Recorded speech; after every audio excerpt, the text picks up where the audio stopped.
দেখছো হাত দিয়ে আবার মাপছে কোন দিকে কতটা, মানে ওটাই চলছে তখন থেকে মাপা মাপি। কখন যে চোখে মুখে লাগাই দিবে কোনো ঠিক নেই। চিরুনির ইয়েটা দিয়ে, খনিটা দিয়ে। কতটা তেল দিছিস রে? 1 কিলো সরষের তেল ঢেলে দিয়েছিস মাথায় না কেমন?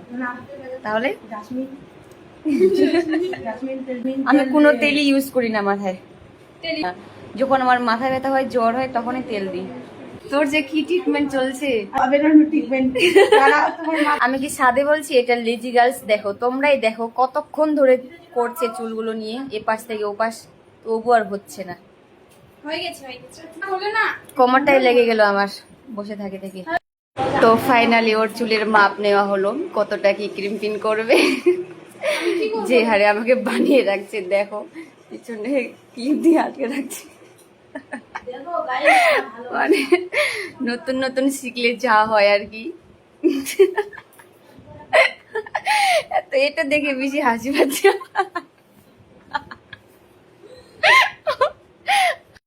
যেহেতু হেয়ার মেশিন একটাই, তো একজনকে তো করে দিচ্ছে হেয়ার। মেকআপ না, এই মেকআপ করে দিস না। তো মেশিন একটাই হওয়ার কারণে বসে আছি। এখন নাকি ও আমাকে আই মেকআপ প্র্যাকটিস করবে। এখন বলছে আবার মেকআপ করে দেবে।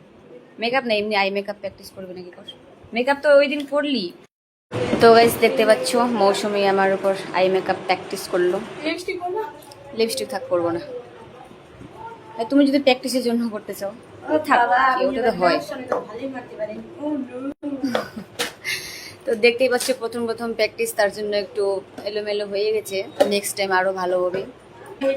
আমিও যখন প্র্যাকটিস করব তখন হয়তো আমারও খারাপ হবে। তো পড়ে গেল রে চামড়াটা।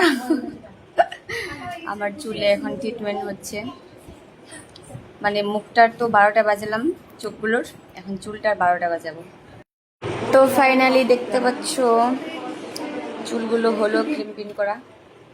মানে কি বলবো আর, 2 ঘন্টারও বেশি মনে সময় লেগে গেল। কি বলবো, বিরক্ত লেগে গেছে একদম। কি বলবো, কোমর ব্যথা হয়ে গেছে বসে থেকে থেকে। আমিও আবার হেয়ার প্র্যাকটিস করব ওরই উপর। আমিও ওকে সেম, ওকেও আমি 2 ঘন্টা 3 ঘন্টা ধরে বসায় রাখবো। পিছনে চুলগুলো কিছু করে নি, খালি সামনে খালি ক্রিম পিন করেছি। পাপ বানিয়েছে একটা, কেমন লাগছে? মানে নতুন নতুন প্র্যাকটিস করলে যা হয় আর কি। এখন এগুলো আবার এখন তুলে দেবে আবার।